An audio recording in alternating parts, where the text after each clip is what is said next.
श्री परमात्मने नमः। श्री चैतन्य चरित्रावली निमाई।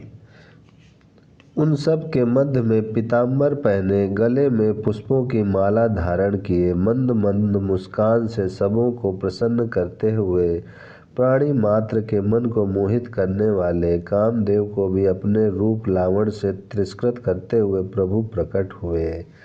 पंडित जगन्नाथ मिश्र और श्री सची देवी की मानसिक प्रसन्नता का वही अनुभव कर सकता है जिसकी अवस्था महाराज दशरथ और जगन माता कौशल्या की सी हो, अथवा कंस का वध करने के अनंतर देवकी और वासुदेव को जो प्रसन्नता हुई होगी, उसी प्रकार की प्रसन्नता मिश्र दंपति के हृदय में विद्यमान होगी। सची देवी की क्रमशः 8 कन्याएं प्रसव होने के कुछ काल के ही पश्चात परलोकगामिनी बन चुकी थी। इस वृद्धावस्था में दंपति संतान सुख से निराश हो चुके थे कि भगवान का अनुग्रह हुआ और विश्वरूप का जन्म हुआ। विश्वरूप यथा नाम तथा गुण ही थे। इनका रूप विश्व को मोहित करने वाला था, किंतु बालोचित चांचल्य इनमें बिल्कुल नहीं था। चेहरे पर परम शांति विराजमान थी।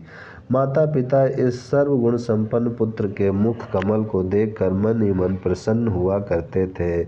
अब भगवान की कृपा का क्या कहना है। विश्वरूप के बाद दूसरे बालक को देखकर तो मिश्र दंपति अपने आप को ही भूल गए थे।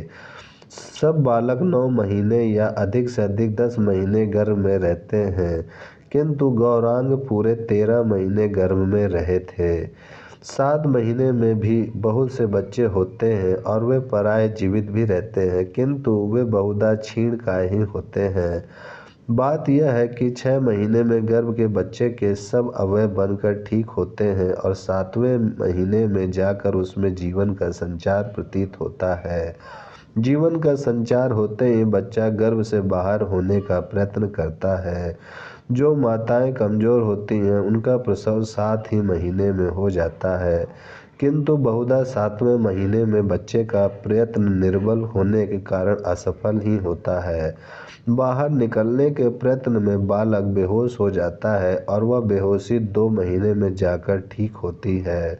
जो बच्चे 8 ही महीने में हो जाते हैं वे बचते नहीं हैं, क्योंकि एक तो पहली बेहोशी और दूसरी प्रसव की बेहोशी, इसलिए कमजोर बालक उन्हें सह नहीं सकता। 10 महीने का बच्चा खूब तंदुरुस्त होता है। 13वें महीने गर्भ में रहने के कारण गौरांग पैदा होते ही साल भर के से प्रतीत होते थे। इनका शरीर खूब मजबूत था। अंग के सभी अवयव सुगठित और सुंदर थे। तपाए हुए स्वर्ण की भांति इनके शरीर का वर्ण था। छोटी छोटी दोनों भुजाएं खूब उतार चढ़ाव की थीं।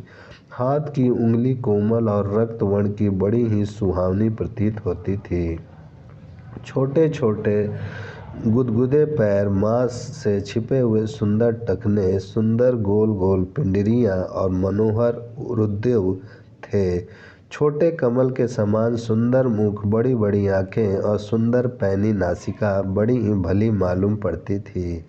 गर्भ के सभी बालकों के इतने मुलायम बाल होते हैं कि वे रेशम के लच्छों की भांति मात करते हैं, किंतु गौरांग के बाल तो अपेक्षाकृत अन्य बालकों के बालों से बहुत बड़े थे। काले काले सुंदर घुंघरैले बालों से उस सुचारू आनंद की शोभा ठीक ऐसी बन गई थी मानो किसी अधिक रसमय कमल के ऊपर बहुत से भंवरे आकर स्वेच्छापूर्वक रसपान कर रहे हों। सची माता उस रूप माधुरी को बार बार निहारती और आश्चर्य सागर में गोते लगाने लगती। वह बच्चे के सौंदर्य में एक अपूर्व तेज का अनुभव करती। धीरे धीरे बालक 1 मास का हुआ। बंगाल की ओर माता 21 दिन अथवा महीने भर में प्रसूति घर से बाहर होती है और तभी षष्ठी पूजा भी होती है। नामकरण संस्कार प्राय 4 महीनों में होता था, किंतु अब तो लोग बहुत पहले भी करने लगते हैं। 1 महीने के बाद गौरांग का निष्क्रमण संस्कार हुआ। सखी सहेलियों के साथ सची देवी बालकों को लेकर गंगा स्नान करने के निमित्त गई। वहां जाकर विधिवत गंगा जी का पूजन किया और फिर षष्ठी देवी के स्थान पर उनके पूजने के निमित्त गई। ओम शांति शांति शांति।